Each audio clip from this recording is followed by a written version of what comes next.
Hello and good morning. This is the video that I was supposed to make last night, but I didn't end up, well, I can only be doing one thing at a time and in one place at a time. So I decided that I would do the thing that was of more priority. So I did that instead. So now, this isn't, you don't need to get your violins out, but this is me going to the market on, I would say, fewer than 3 hours sleep. So I think I went to bed just before 4, and the carer came around about 7ish, and then I had someone drop some food up. My mother made food for us again and sent it all the way from Kent with a kindly, well, a neighbor. So he came, which was quite good actually, because he was going to come around about 8 o'clock, but he came immediately. He probably met the carer as he was coming in actually. So that worked out quite well for me, because I didn't actually go back to bed, because my plan was to go back to sleep for a bit, but what I did was, because I had to unpack the food and everything, by the time I'm done, I will, the market would be open, so I wasn't sort of like sitting around losing energy. I was on my feet, so now off to the market I go. So anyway, yes, we're in a more severe lockdown or whatever, I don't know. I don't generally pay attention. But that's not what I really wanted to talk about. Because obviously I'm observing everything that's going on around me in the world and so forth. But as I was getting dressed just now to leave, I observed that my sisters, I'm not going to say I killed them, but my sister house plants are all, if you like, dead. And I think people would say to me, oh, but you should have watered them, you should have done this, you should have done that. I don't know anything about house plants. You want to ask me about gardening, perhaps, but with regards to house plants, I'm not up to speed on such things. And besides, I barely have time for myself, let alone, I don't even have time for myself actually, let alone to be fussing over house plants. So it is what it is. But anyway, the video I was going to make last night is what I am going to make now as I walk to the market. And it is to do with a conversation I had with someone yesterday with regards my sister and what's going on and everything. So a bit of background. I had a load of messages, including one from my sister's landlord, that I didn't respond to because I frankly didn't have the energy to be engaging in that kind of exchange. You know, it was a lot of happy, Merry Christmas, Happy New Year type messages. And I didn't respond to any of them until Sunday night. Today's now Tuesday. Or rather, into the early hours of Monday, I responded. But as regards energy, energy is what powers everything. Energy is what powers me. I can't speak for anybody else, because you know we're all experiencing life differently. But for me, I need to have the right energy to do the right things. It's a bit like you wouldn't put coconut oil into your car in order to get it going. Coconut oil doesn't do the same thing as what the oil that you put in your car does. I don't even know what that's called because I don't drive. I don't know anything about cars as such, except you put petrol in. And I do know that if you put diesel in a car that doesn't run on diesel, the car won't go. So it's pretty much the same thing. So among the messages I needed to respond to on Sunday was one from, actually some from my sister's friends on her phone. And a couple of those friends didn't know that she is ill, which means they hadn't been in contact for whatever reasons since, at least since April, because she's been ill, got better, got ill again. So now this one friend said she would call me tomorrow being yesterday, Monday, if I didn't mind. And I said, sure, no problem. So then she calls, and when I talk about levels, about people being at different levels, I knew my sister's friend when I was a teenager. My sister's slightly older than me by 3.5 years, call it 4. And I used to go to her work, whenever her work colleagues had a party, I would go along. That's how they know me. I was a bit different, the way I dressed and everything. So I kind of stood out as different as my sister's younger sister. Right, so we're going back to those teenage years. That's when a friend knew me. And the last, prior to those years, or rather after, last time I saw or had interaction with my sister's friend was almost 5 years ago at my 50th birthday party. And that was just to say hi, how are you, blah, blah, blah. Right, so this is the sum total of knowledge that my sister's friend has about me. We've never sat down and had a conversation about anything. And typically, as is always the way, typically, it is the people who know me least of all who have the most to say about who I am, what I do, and why I do what I do. So I'm gonna try and keep this brief, because the point I'm making, it's about the different levels. We can't look at other people and think they're the same as us. In fact, I don't do it. I don't look at anybody and think they're the same as me. Right?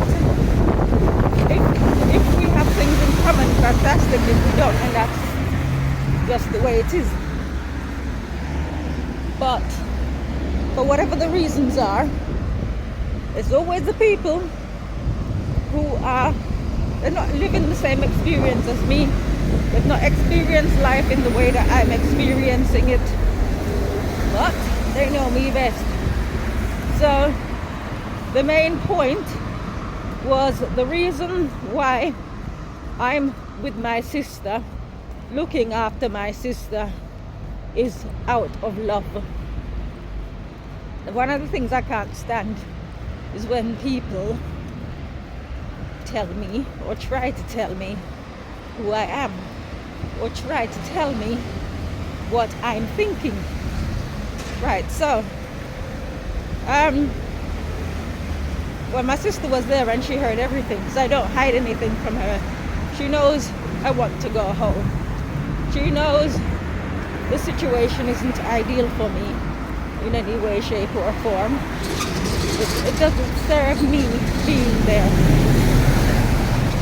And I think my sister has learned a lot about me, because I say even my family don't know me. Very few people know me. You only know aspects of me, because you only get to see the aspects that you need to see in that moment, unless something happens and I kick off. But when I say kick off, I don't mean that I'm going to start chucking things all over the place. I'm just come out and start saying it as it is. So to cut a long story short, in the end, I said to her, see, my sister's nodding, she agrees with me. Because she's saying, oh no, it's because you love her, that's why you're there. And I don't do things out of love. I do things because they need doing. Because, as I said to her, I am a good person. I am a kind person. Right? So nobody needs to tell me be kind, be good, be helpful, be anything. Right? I am that type of person anyway. So the idea that somebody needs to start a campaign to tell, well, maybe I don't know about other people, on the basis of be nice, be kind, be this, be that.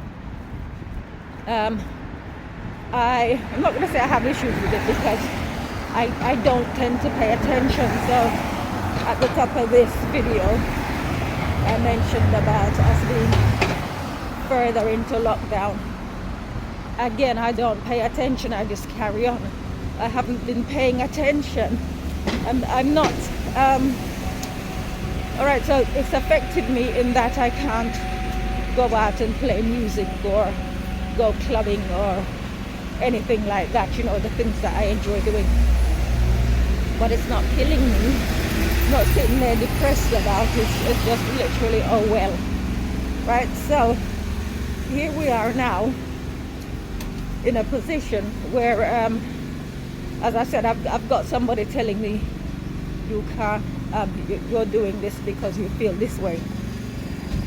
Now, as I've said, I've not been paying, as you see, I'm not wearing a mask. I'm not paying attention to anything that, I would say, any wind of foolishness that comes from supposed experts. I think I've been on the planet long enough to know what's good for me, to be able to make my own decisions on that. So, like this person now, she's one of those who takes the opposite approach. She's terrified about what the virus can do, and it was a case of she said to me in the message on Sunday night, early Monday morning, if there's anything at all I can do, let me know. And then the bottom line was, oh, it's a pity it's a pity we're supposed to be social distancing. And I just like, you should have thought of that before. You don't get in contact with somebody offering, if there's anything at all that I can do for you, let me know. Because again, when I talk about levels, I would have realized this is what happens when you have inspiration, what's the other word? Discernment, so you can tell what a person needs, kind of, which is why I'm the one that has ended up with my sister.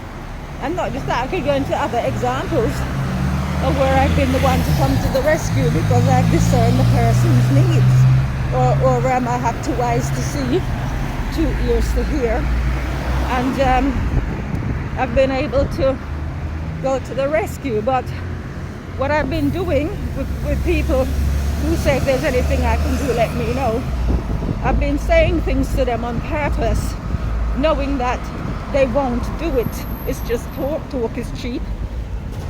So I purposely will come out and say something.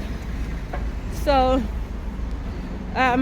what I do is I'll mention money, and I'll say, if everybody was to dig into their pockets and just help, well, not me, but obviously I'm in the situation where I'm having to work irrespective, because I've got my roof to keep over my head irrespective. So I will chuck something in there because I know people will offer anything except money.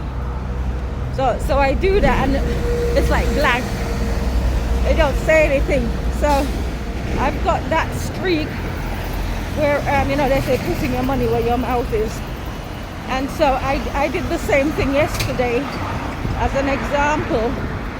And what did I get? Oh, well, people value their money, this, that, the other, and so on.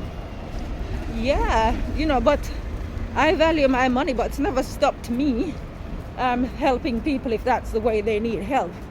It's never stopped me if it's time they need to donate my time. Doesn't matter what it is. If somebody's in need, genuinely, I should add, I do not hesitate to share my resources, whether it be my time, my finances, or whatever other resources it might be, my sewing skills, whatever. So I just found it quite fascinating. And it was good, I think, because people would say, oh my gosh, you shouldn't be talking like that in front of your sister. But it was good for her to hear that, because the other thing that came up as well was, I'm going to the market to buy turmeric. I'm not buying this for myself. I'm buying it for my sister to help aid her recovery. I'm not saying it's going to make her walk and talk, but it is good for the internals. So I'm going to buy another supply of turmeric, and all I can do is feed it to her. When I say feed it to her, I mean I can give it to her, but if there's with the rest, like my mother's neighbor, he asked me today, he dropped food off on the 23rd of December, and so he came to collect the containers and to drop some more food off this morning. So that's sort of like, what, more than 2 weeks later? Not sure, whatever. And he asked me how my sister is, and this kind of makes me laugh at people, because again, it's not understanding the situation. So there is absolutely no change. There has been no change since she came out of hospital, nothing, zero. And when you mention that, people are surprised. So to my sister's friend, I mentioned that I was sick on Monday of last week, but I was better on Tuesday.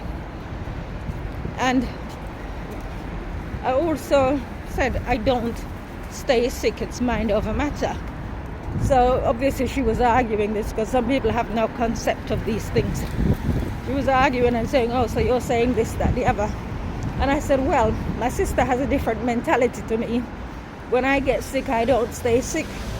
And besides, she's very lucky that I've got the mentality that I've got, because she would be stuck otherwise.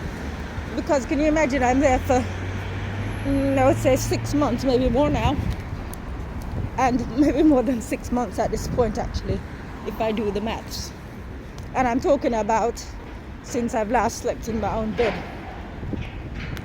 Now, if I was the type who was sickly, again, I'm walking to the market, it's 2.2 miles round trip. I'm doing this for exercise, right? I could easily jump on a bus, but I'm doing it for exercise because you have to keep moving.